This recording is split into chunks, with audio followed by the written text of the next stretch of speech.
Most people believe they are losing themselves when, in truth, they are only losing the version they were forced to build in order to survive.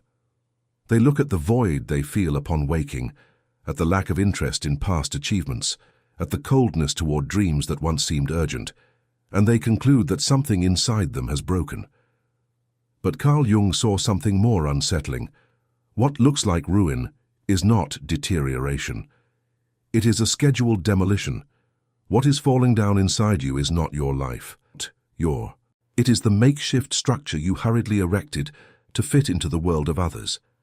And when that structure collapses, the silence that remains is often mistaken for depression, for failure, for disconnection. It is none of those things. It is the sound of your true identity approaching for the first time. There are 7 signs that appear before the best chapter of your life begins, and almost no one recognizes any of them, because each one comes disguised as a personal catastrophe. You are not sinking. You are being dismantled to be rebuilt. And when this video ends, you will no longer be able to interpret your pain in the same way. The first sign is the emptying. That strange feeling that everything is still in place, but nothing warms you from within anymore. The job you fought to attain, the gatherings you once awaited with anxiety, the plans that seemed colorful last year, now arrive like notifications from an app you forgot to uninstall.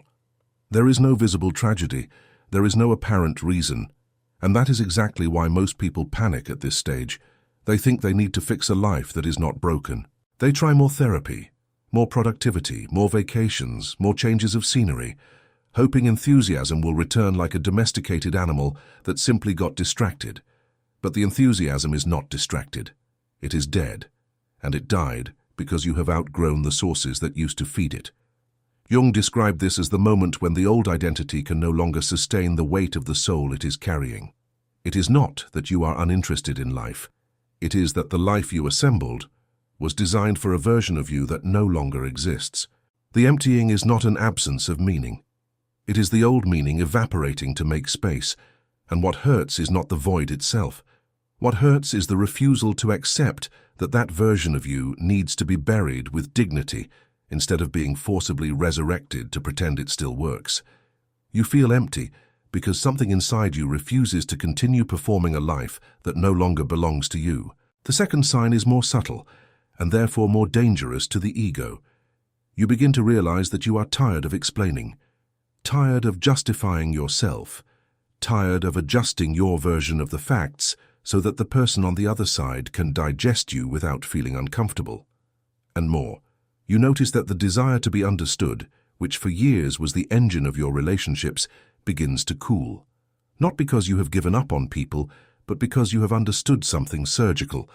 Most people are not interested in understanding you. They are interested in confirming the interpretation they have already made of you. Carl Jung wrote that psychological maturity begins when the individual stops seeking outside of themselves the confirmation of what they already know from within. And that sentence sounds beautiful until you feel it in your own skin, because it is a silent farewell. You say goodbye to applause. You say goodbye to approval. You say goodbye to the role of the exemplary child, the admired employee, the always available friend, the partner who is easy to love. Not because you have become cold, but because you understood that every compliment you extracted with effort charged a piece of your authenticity as a toll. Jung called the mask we wear a persona, but that is just a name. In practice, the persona is that strange fatigue that appears after a meeting where you smiled too much. It is the exhaustion that remains after a family lunch where you were the pleasant version of yourself.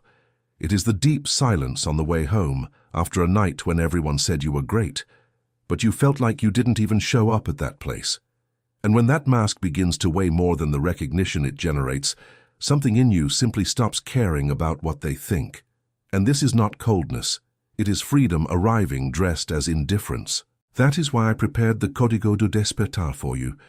Because what you are experiencing now, this emptying out, this fatigue of explaining yourself, this silent desire to exist without asking for permission, is not a problem to be fixed. It is the beginning of a process that Jung spent his life studying, and which he called individuation. The Código do Despertar is an inner map based on the depth psychology of Carl Jung divided into 60 days of daily lessons, with surgical questions, concrete micro-actions, and a journal that becomes a mirror of your transformation. It is not motivation. It is not positivity. It is a practical path for you to break out of paralysis and finally become who you have always been beneath the masks you learned to wear to be loved. Access is in the first comment pinned below this video. If you feel that this moment in your life can no longer be wasted, write the word desperto in the comments right now. This symbolic commitment is already your first move. The third sign is what destroys people who are not prepared. Relationships begin to unravel, not with spectacular fights, not with cinematic betrayals, but with a gradual silence that no one can quite explain. Conversations become shorter, messages become more spaced out. The people who once filled your schedule start to drift away, and the most disturbing thing is that some of them drift away without you having fought, without anything visible having happened. And almost everyone interprets this the wrong way. They think they are losing friends. They think they are becoming difficult. They think something in them is pushing others away. But Jung would say something more brutal. People are not leaving because you got worse. They are leaving because you stopped being useful to the character they needed you to play. Most relationships are not based on love.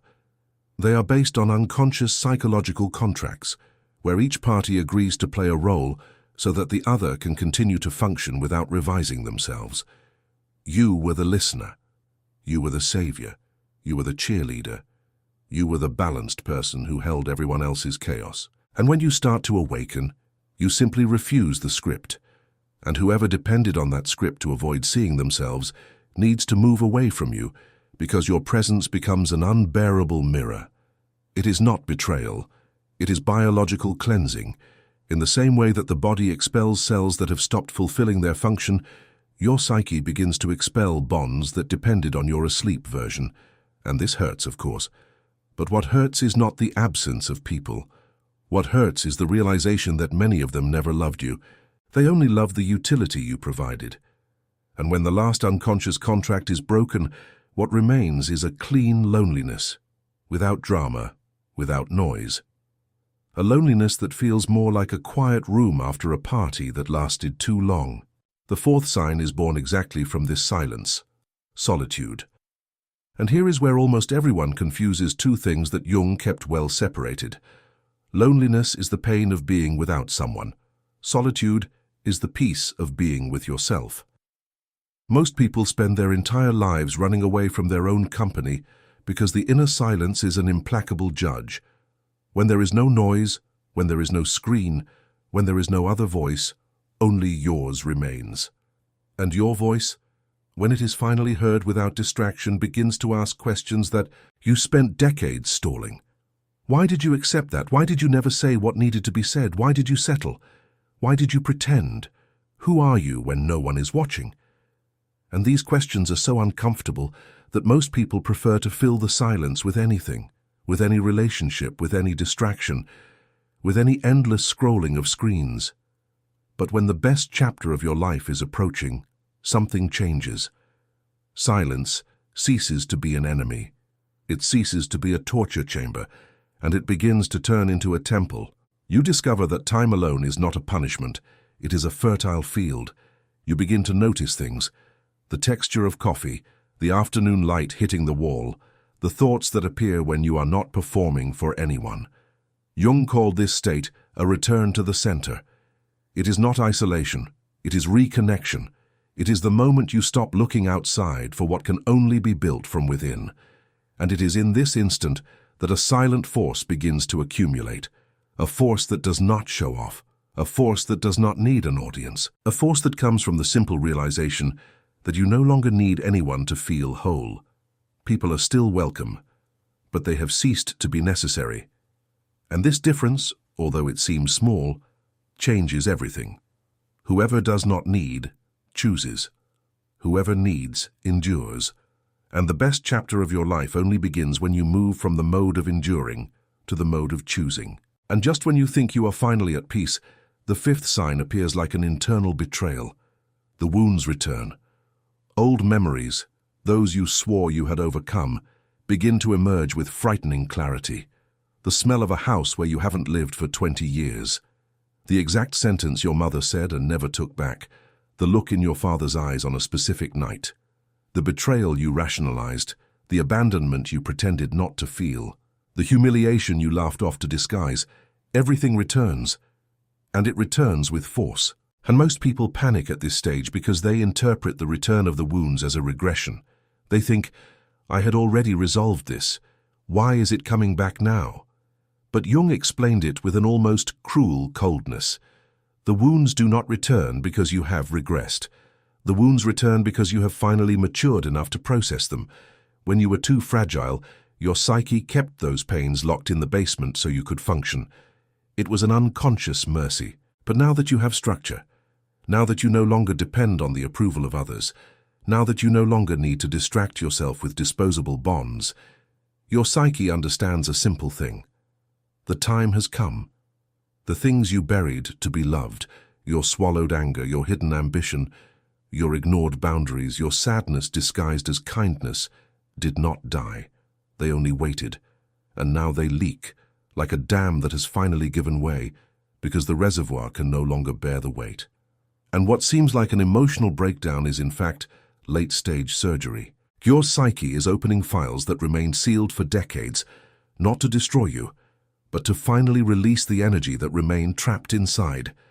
Every tear that returns now is psychological capital being recovered. Every memory that hurts again is a piece of you being returned.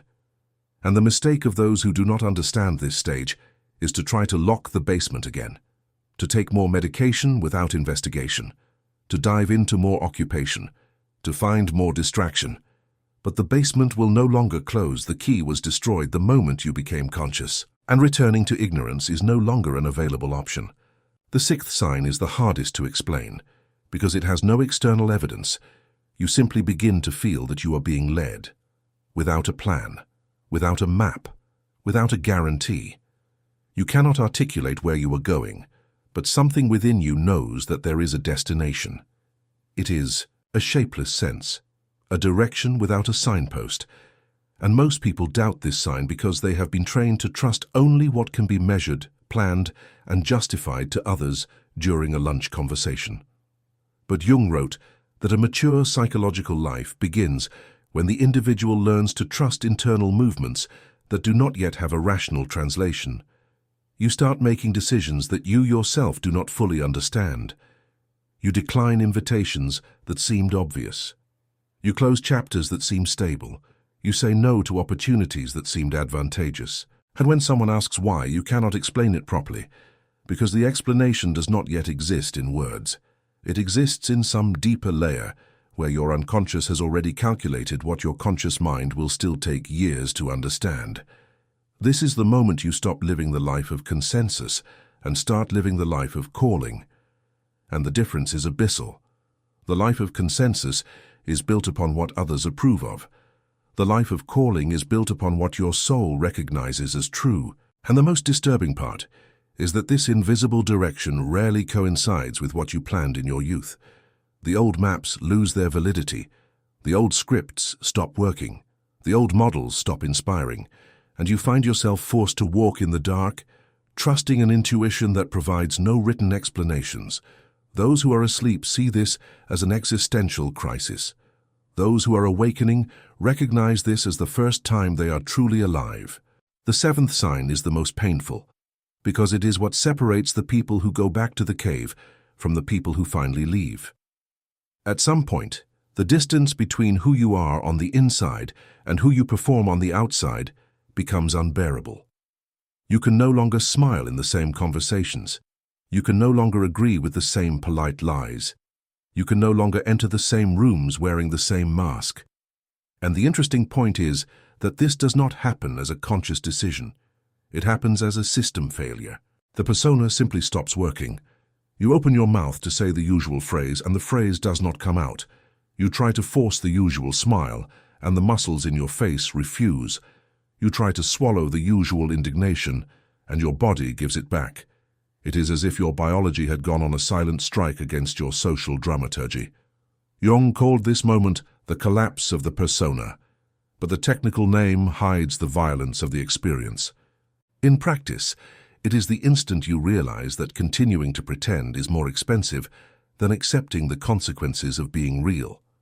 And then comes the decision that changes everything.